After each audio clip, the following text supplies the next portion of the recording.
Hello everyone welcome back to our channel. ఈరోజు ఈ వీడియోలో అయితే మనం మ్యాథ్స్ మెథడాలజీకి సంబంధించి క్లాసెస్ డిస్కస్ చేస్తున్నాం కదా. అందులో బోధన పద్ధతులు అనే టాపిక్ని డిస్కస్ చేస్తున్నాం.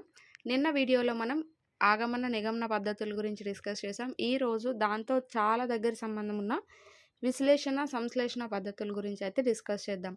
ఇవి మనకి మ్యాథ్స్ మెథడాలజీలో చాలా చాలా ఇంపార్టెంట్ అయిన బోధనా పద్ధతులు. ఖచ్చితంగా బిట్టొచ్చే అవకాశం ఉన్నవి. వీడియో ఎండ్ వరకు చూడండి, మీకు క్లారిటీగా అయితే అర్థమవుతుంది. ఈ పీడిఎఫ్ అనేది మనకి అకాడమీ టెక్స్ట్ బుక్స్ పీడిఎఫ్ అనమాట.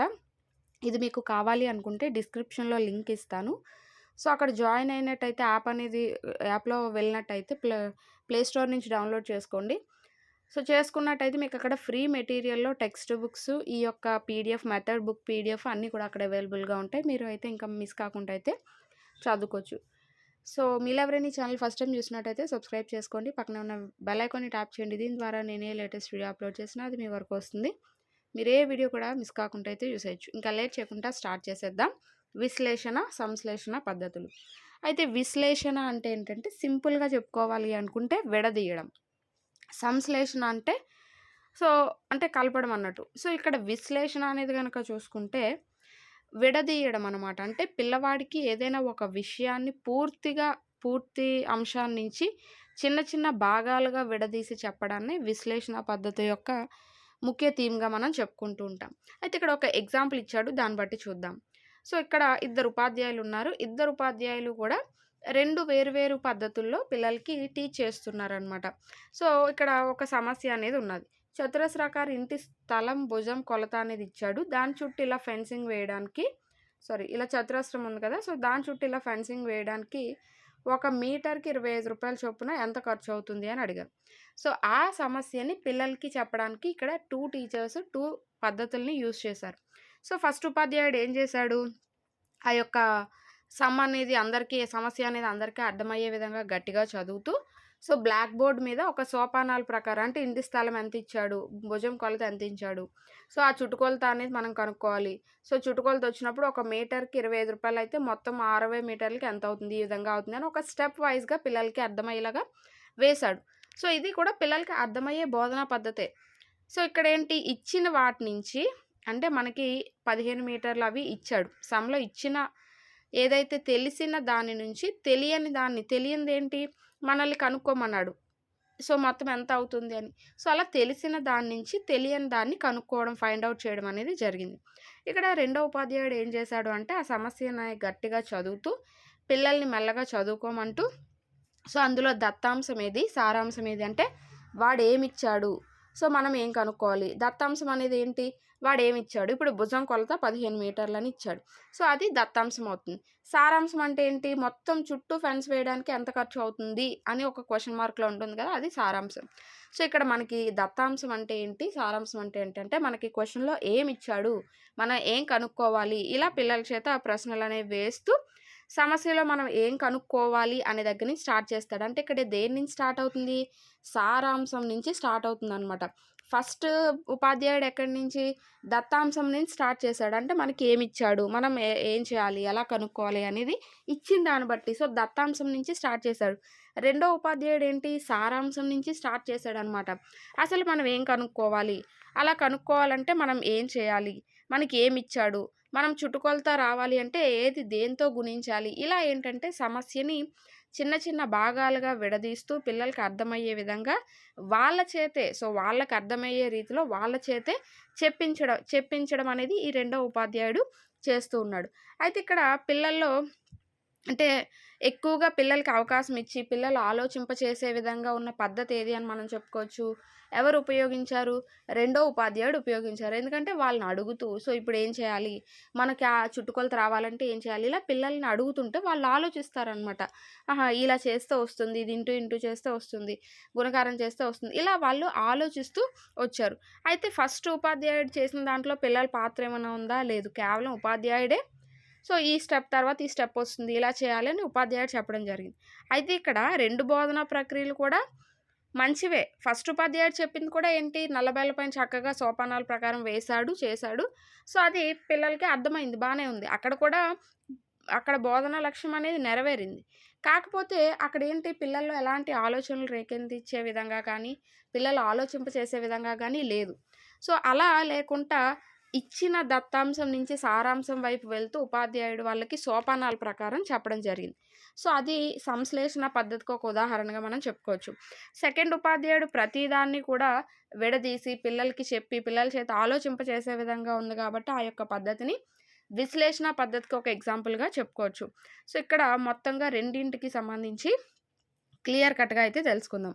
విశ్లేషణ పద్ధతిని అనలైటిక్ మెథడ్ అని అంటూ ఉంటారు. విశ్లేషణ అంటే విడదీయడం అని గుర్తుపెట్టుకోండి. సో, ఇక్కడ విడదీయడం అంటే ఒక తెలియని దాని నుంచి అంటే సారాంశం నుంచి దత్తాంశం వైపు వెళ్తుందనమాట. ఇక్కడ తప్పిచ్చాడు. దత్తాంశం నుంచి సారాంశం వైపు అన్నాడు. కానీ సారాంశం నుంచి దత్తాంశం వైపు అంటే మనకేం తెలీదు. సో, ఆ తెలియని దాని నుంచి తెలిసిన దానికి వెళ్తూ ఉంటుందనమాట ప్రాసెస్ అనేది. ఈ పద్ధతిని థార్న్డైక్ ఏమని వ్యాఖ్యానించాడు అంటే, మానవ మేధస్సు యొక్క అత్యున్నతమైన ప్రజ్ఞా నిష్పాదనే విశ్లేషణ అని చెప్పి థార్న్డైక్ గారు చెప్పడం జరిగింది. అయితే ఇప్పుడు చెప్పుకున్నట్టుగా విశ్లేషణ పద్ధతి అనేది ఎక్కడి నుంచి స్టార్ట్ అవుతుంది? సారాంశం నుంచి స్టార్ట్ అవుతుందనమాట. సారాంశం నుంచి స్టార్ట్ చేసి ఏం కనుక్కోవాలి? మనకేమిచ్చాడు? ఇప్పుడు దత్తాంశంలో ఇచ్చిన వాటి మధ్య సంబంధం ఏముంది? ఇలా ఒక్కొక్క ప్రశ్న పిల్లలకి వేసుకుంటూ ఒక స్టెప్స్ వైస్‌గా విడదీసుకుంటూ వెళ్తూ పిల్లలకి తను చెప్పాలనుకున్న విషయాన్ని చెప్తాడనమాట. సో, అదే విశ్లేషణ అనేది. అక్కడ పిల్లల్లో కూడా ఆలోచన శక్తి అనేది, విశ్లేషణ అనేది జరుగుతూ ఉంటుంది. సో, ఇలా సారాంశం నుంచి దత్తాంశం వైపు వెళ్ళే ప్రక్రియలో చాలా సోపానాల ప్రకారంగా కొనసాగుతూ ఉంటుంది. ఇదే మనకి సింపుల్‌గా చెప్పుకోవాలి అనుకుంటే విశ్లేషణ పద్ధతికి సంబంధించి.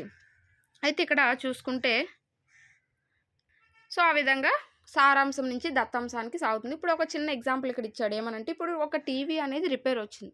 సో, టీవీ రిపేర్ వచ్చింది అంటే అది ఎందులో రిపేర్ వచ్చింది, ఏంటి అనేది తెలుసుకోవాలంటే మనం దాని యొక్క పార్ట్స్ అన్నీ విడదీస్తే అక్కడ ఎక్కడ ప్రాబ్లమ్ ఉన్నదనేది మనకు తెలుస్తుంది గదా! సో, దీనికి ఒక ఎగ్జాంపుల్‌గా చెప్పుకోవచ్చనమాట. అలా భాగాలుగా విడదీసి మనం సమస్యను సాధించడాన్ని విశ్లేషణ పద్ధతిగా చెప్పుకోవచ్చు. అయితే దీని యొక్క లక్షణాలు గనక చూసుకుంటే సారాంశం నుంచి దత్తాంశానికి వెళ్తుంది. ఇవే మనకి ఎగ్జామ్ పాయింట్ ఆఫ్ వ్యూలో చాలా ఎక్కువగా అడుగుతాడు. కన్‌ఫ్యూజ్ అవుతారు కూడా ఇదే ఎక్కువగా. అంటే తెలిసిన దాని నుంచా, తెలియని దాని నుంచా, ఏంటి అనే విషయాలు ఎక్కువగా కన్‌ఫ్యూజ్ అవుతూ ఉంటారు. సో, ఇక్కడ విశ్లేషణ పద్ధతి అనేది సారాంశం నుంచి దత్తాంశానికి వెళ్తుంది. తెలియని విషయాల నుంచి తెలిసిన విషయానికి వెళ్తుంది. సో, తెలీదు. సారాంశం అంటే మనం ఏం కనుక్కోవాలో తెలీదు. దాని నుంచి మనం తెలిసిన దాని వైపుగా వెళ్తూ ఉంటాం. ఆశించిన పర్యవసానం వచ్చే వరకు అవసరమైన తార్కిక సోపానాలతో దత్తాంశం వైపుకు దారితీసే తార్కిక విధానం అనేది అనుసరిస్తుంది. అంటే మనకి ఆన్సర్ వచ్చే వరకు కూడా ఒక స్టెప్ వైస్‌గా మనం వెళ్తూనే ఉంటాం. సో, ప్రతి సోపానంలో అంటే ప్రతి స్టెప్‌లో కూడా ఒక కారణం అనేది తెలుపుతూ వస్తుందనమాట. ప్రవచనాలు, సిద్ధాంతాలనేవి ఎలా నిరూపించాలో మనకి విశ్లేషణాత్మక వివరణ అనేది ఇస్తుంది. ఈ విశ్లేషణ పద్ధతి అనేది. అయితే మనకిక్కడ ఇంపార్టెంట్ బిట్ గనుక చూసుకుంటే, నిగమన పద్ధతిని పోలి ఉన్న పద్ధతి ఏది? లేదా విశ్లేషణ పద్ధతి ఏ పద్ధతిని పోలి ఉంటుంది? ఇలా బిట్ అనేది రావచ్చు. సో, ఇక్కడ మనం ఫస్ట్‌లోనే చెప్పుకున్నాము ఆగమన, నిగమన పద్ధతులతో సంబంధం ఉంటుంది అని. సో, విశ్లేషణ పద్ధతి అనేది నిగమన పద్ధతిలో భాగంగా ఉంటుందనమాట. సో, నిగమన పద్ధతిలో ఏంటి? సూత్రం అనేది ఫస్ట్ మనం ఫైండ్ ఔట్ చేస్తాం. సూత్రం నుంచి మనకి తెలిసిన దానికి వెళ్తూ ఉంటామనమాట. అంటే ఇక్కడ సూత్రం అనేది మనకి తెలియని అంశం. దాని నుంచి మనకి తెలిసిన అంశం వైపు వెళ్తూ ఉంటాం. సో, ఇలా ఈ యొక్క నిగమన పద్ధతి అనేది నిగమన పద్ధతిని ఈ విశ్లేషణ పద్ధతి అనేది పోలి ఉంటుందనమాట. అంటే తెలియని దాని నుంచి తెలిసిన దానికి వెళ్ళడం గానీ, అమూర్తం నుంచి మూర్తానికి వెళ్ళడం, ఇవన్నీ కూడా దీని యొక్క క్వాలిటీస్ కూడా వస్తాయి. సో, అది చాలా ఇంపార్టెంట్ గుర్తుపెట్టుకోండి. ఇక్కడ ఒక ఎగ్జాంపుల్ ఇచ్చాడు చూడండి. సేమ్ యాజ్ ఇట్ ఈజ్ ఒక సమ్ అనేది ఇచ్చాడు. సో, ఫస్ట్ ఉపాధ్యాయుడు గట్టిగా చదివి పిల్లల్ని చదువుకోమని, తర్వాత మనం సారాంశం ఏది, దత్తాంశం ఏది. ఇప్పుడు దత్తాంశం గనక చూసుకుంటే ఏంటి ఒక పెన్ను ధర అనేది ఇచ్చాడు. సో, 8 పెన్సిల్ ధర అనేది ఇచ్చాడు. ఇది మనకేమవుతుంది? దత్తాంశం అనేది అవుతుంది. మనకి ఏదైతే సమ్‌లో ఇస్తాడో అది దత్తాంశం. ఇప్పుడు మనం ఏం ఫైండ్ ఔట్ చేయాలి? సో, రూ. 100 నోట్ ఇస్తే తిరిగి ఎంత ఇస్తాడు? 8 పెన్నులు అలాగే 7 పెన్సిళ్ళు కొన్న తర్వాత అయిన ఖర్చు తీసేయగా రూ. 100 నోట్లోంచి ఎంత మనకి చేంజ్ తిరిగేసి ఇస్తాడు అనేది మనం ఫైండ్ ఔట్ చేయాలి. అలా ఫైండ్ ఔట్ చేయాల్సింది మనకి సారాంశం అనేది అవుతుంది. సో, అలా ఒక్కొక్క స్టెప్‌లో అసలు సమస్యలో మనం కనుక్కోవాల్సింది ఏంటి అంటే, షాప్ వాడు మనకి ఎంత సొమ్ము తిరిగిచ్చాడు అనేది కనుక్కోవాలి. తిరిగి వచ్చే సొమ్ము అనేది ఎట్లా తెలుస్తుంది అంటే, సో, షాప్ వాడికి మనం రూ. 100 ఇచ్చాం కాబట్టి ఆ రూ. 100లోంచి తీసేయాలి. షాప్ వానికి ఇచ్చిన సొమ్ము ఎంతో మనకి ఎలా తెలుస్తుంది అంటే, సో, మనకి సమస్యలో దత్తాంశం అనేది ఇవ్వడం జరిగింది. సో, 8 పెన్నులు, 7 పెన్సిళ్ళ ధర అనేది మనం ఫస్ట్ ఫైండ్ ఔట్ చేయాలి. సో, అలా కనుక్కున్న తర్వాత ఈ 7 పెన్నులు, 7 పెన్సిళ్ళ ధర కలపాలి. కలిపిన తర్వాత ఆ వచ్చిన మొత్తాన్ని రూ. 100లోంచి తీసేస్తే మనకి సమస్య అనేది తీరుతుంది. ఇలా ఏంటంటే ఒక్కొక్క స్టెప్ వైస్‌గా అనమాట. సో, ఇలా ఒక మొత్తం భాగాన్ని విడదీసుకుంటూ విశ్లేషిస్తూ ఇక్కడ బోధన అనేది జరుగుతూ ఉంటుంది. అయితే ఇక్కడ విశ్లేషణ పద్ధతి గుణాలు గనక చూసుకుంటే, ఇది మనోవైజ్ఞానిక పద్ధతి, అలాగే శాస్త్రీయ పద్ధతి, తార్కిక పద్ధతి కూడా. సో, ఇందులో స్పష్టత కలిగి ఉంటుందనమాట. సో, టక్ ఫార్ములాస్ వేసి సమ్ ఎగరగొట్టేయకుండా సో, ఒక అవగాహన అనేది ఉంటుంది. పిల్లలకి అవగాహన అనేది అవుతుంది. ఇదెలా వచ్చింది, అదెలా వచ్చింది అనే అనుమానం అనేది పిల్లల్లో ఉండదు. ప్రతి సోపానం అనేది కూడా సో, ముందు దానిపైన ఆధారపడి ఒక స్టెప్ వైస్‌గా సాగుతూ ఉంటుంది కాబట్టి దాన్ని గుర్తుంచుకోవాల్సిన అవసరం అనేదేమీ ఉండదు. అన్వేషణ దృక్పథాన్ని పెంపొందిస్తుంది. అలాగే నూతన విషయాలను కనుక్కోవాలనే ఉత్సాహాన్ని రేకెత్తిస్తుంది. బోధనాభ్యసన ప్రక్రియలో విద్యార్థులు చురుగ్గా పాల్గొనేటట్లు చేస్తుంది. విద్యార్థుల ఆత్మవిశ్వాసాన్ని పెంచుతుంది. సృజనాత్మకత, ఉపజ్ఞతను పెంచుతుంది. అలాగే ఆలోచన, వివేచన శక్తిని పెంపొందిస్తుందనమాట. ఇదొక నిర్మాణాత్మక పద్ధతి. అలాగే కంఠస్థం చేయాల్సిన అవసరం అనేది ఉండదు. ఇంటి పని తక్కువ. ఆలోచన ప్రక్రియ అనమాట. అంటే ఇయన్నీ కూడా మనకేంటి దాదాపు నిగమన పద్ధతి యొక్క లక్షణాల్లాగే కనిపిస్తున్నాయి గదా! సో, అందుకే దానిని పోలిన పద్ధతిగా మనం చెప్పుకున్నాం. అయితే దీని పరిమితులేంటి అంటే, సో, ఇక్కడ ఇది సుదీర్ఘమైన పద్ధతి. అంటే ఇక్కడ మళ్ళీ అన్వేషణ పద్ధతి పరిమితులనేవి వస్తాయి. ఎందుకంటే చాలా ఎక్కువ సేపు అలాగా సాగుతూ ఉంటుందనమాట. శ్రమ ఎక్కువ, సమయం అది ఎక్కువగా అవుతూ ఉంటుంది. వేగాన్ని, సమర్థతని పొందలేమనమాట. ఎందుకంటే చాలా స్లోగా అవుతూ ఉంటుంది ఈ పద్ధతనేది. సో, ఎక్కువగా అంటే అన్ని సంబంధించి అన్ని అంశాలు ఇందులో ఈ పద్ధతిలో మనం బోధించడానికి అవ్వదనమాట. సో, ఒక్కొక్కసారి విసుగనేది వస్తుంది. ఈ పద్ధతనేది సంపూర్ణ పద్ధతి కాదంటే మనం నేర్చుకున్న కొలది సగం మాత్రమే అవుతుంది అనే ఒక ఫీల్‌లో ఉంటుందనమాట.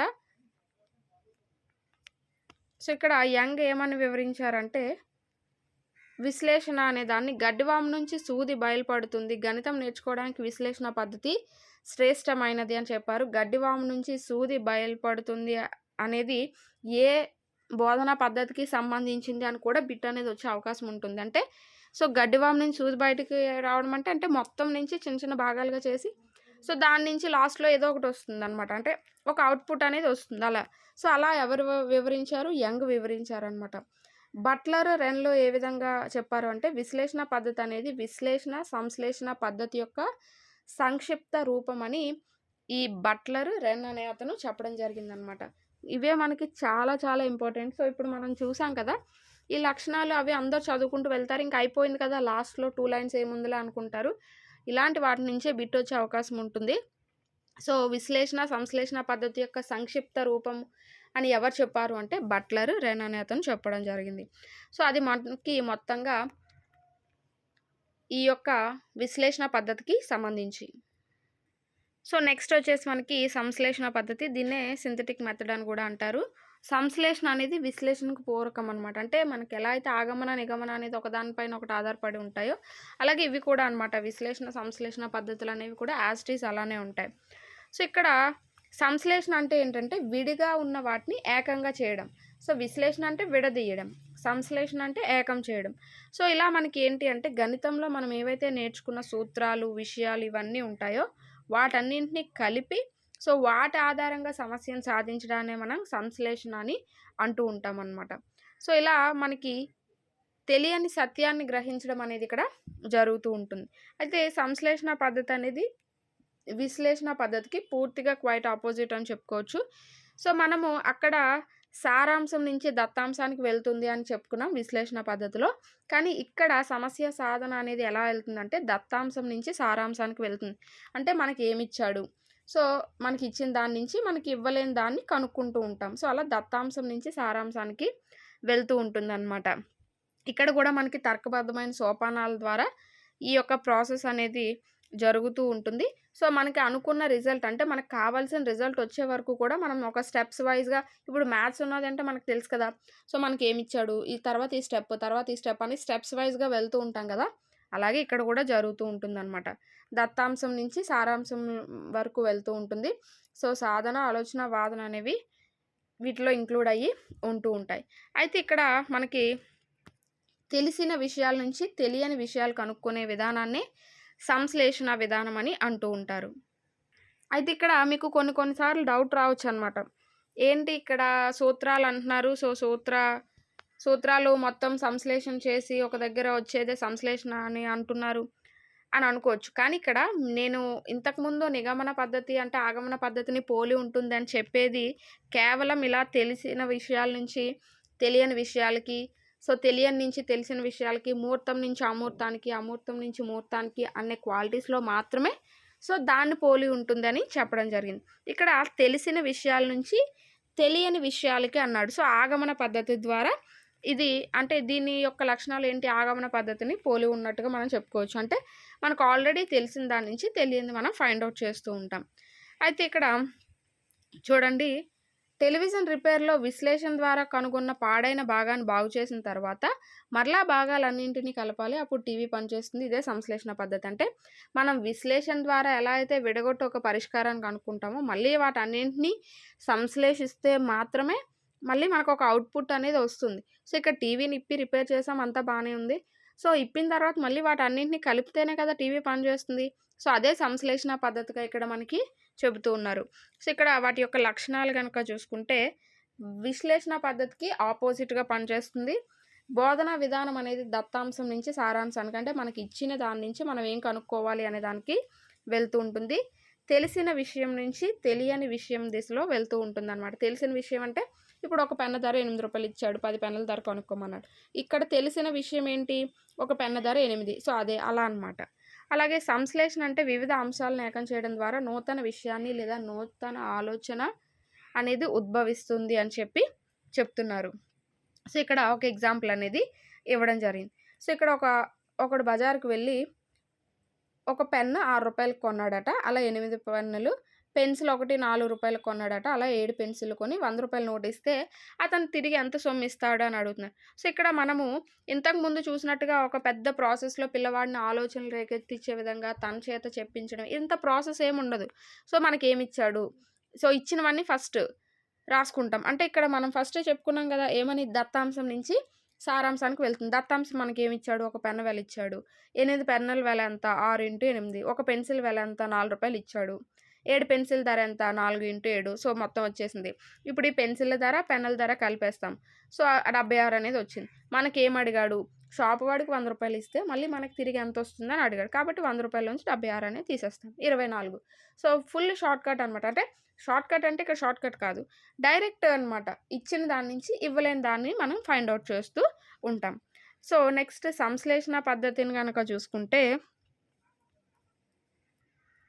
ఇది ఒక తార్కిక పద్ధతి. అలాగే సంక్షిప్త పద్ధతి అనమాట. సుందరమైన పద్ధతి. ఆల్మోస్ట్ అందరూ ఇదే ఫాలో అవుతూ ఉంటారు. సో, సాధారణ సమస్యల్లో మనకి వేగాన్ని, సమర్థతని కలిగిస్తూ ఉంటుందనమాట. ఫాస్ట్‌గా అయిపోతూ ఉంటుంది. శ్రమ, కాలం అనేది పొదుపు చేయబడుతుందనమాట. విద్యార్థుల్లో జ్ఞాపక శక్తిని పెంచుతూ ఉంటుంది. అలాగే విషయాన్ని షార్ట్‌గా సోపానాల రూపంలో నీట్‌గా చెప్పడం అనేది జరుగుతుంది. దీనివల్ల ఏంటంటే పిల్లల్లో నైపుణ్యం అనేది అభివృద్ధి చెందుతుందని చెప్తున్నారు. ప్రవచనాలు, సిద్ధాంతాలనేవి రుజువు చేసే మార్గాన్ని తెలుపుతుందనమాట. ఇలాంటివే మనకి చిన్న చిన్న బిట్సే వచ్చేసే అవకాశం ఉంటుంది. ప్రవచనాలు, సిద్ధాంతాలు రుజువు చేసే మార్గాన్ని తెలిపే బోధనా పద్ధతి ఏది అని అడిగేయొచ్చు. సో, ఇది ఒక ఆలోచన యొక్క ఫలితము. సమాచారాత్మక పద్ధతి పాఠ్య గ్రంథ రచయితలకు అనుకూలమైనది అని చెప్తూ వచ్చారు. దీని యొక్క పరిమితులు గనక చూసుకుంటే విద్యార్థులకి సంపూర్ణ అవగాహన అనేది ఉండదనమాట. సో, ఇలా ఈ స్టెప్స్ ఏవైతే ఉన్నాయో వాటిలో చాలా సందేహాలొస్తాయి. ఒక స్టెప్ అనేది అర్థం కాకపోతే మిగతా స్టెప్స్ ఎలా వచ్చాయో పిల్లలకి అర్థం కావు. అలాగే వాళ్ళు ఆలోచించడానికి గానీ, వాళ్ళ సృజనాత్మకతకు గానీ, ఆవిష్కరణకు గానీ ఎలాంటి అవకాశం అనేది ఉండదు. అన్ని టీచరే చెప్పేస్తాడు గాబట్టి. అలాగే ఒకవేళ ఏవైనా స్టెప్స్ మర్చిపోయినట్టయితే మళ్ళీ తర్వాత ఏమొస్తుంది అనేది గుర్తుకు తెచ్చుకోవడం కష్టమైపోతుంది. మెదడుకి ఎక్కువగా పనుంటుందనమాట. ఎందుకంటే ఆ స్టెప్స్‌ని బండగా గుర్తుపెట్టుకోవాలి కాబట్టి. ఇంటి పని అనేది చాలా ఎక్కువగా ఉంటుంది. విద్యార్థులు అనేవారు స్తబ్దంగా ఉంటారనమాట. వాళ్ళకి ఎలాంటి పాత్ర ఉండదు పాల్గొనడానికి.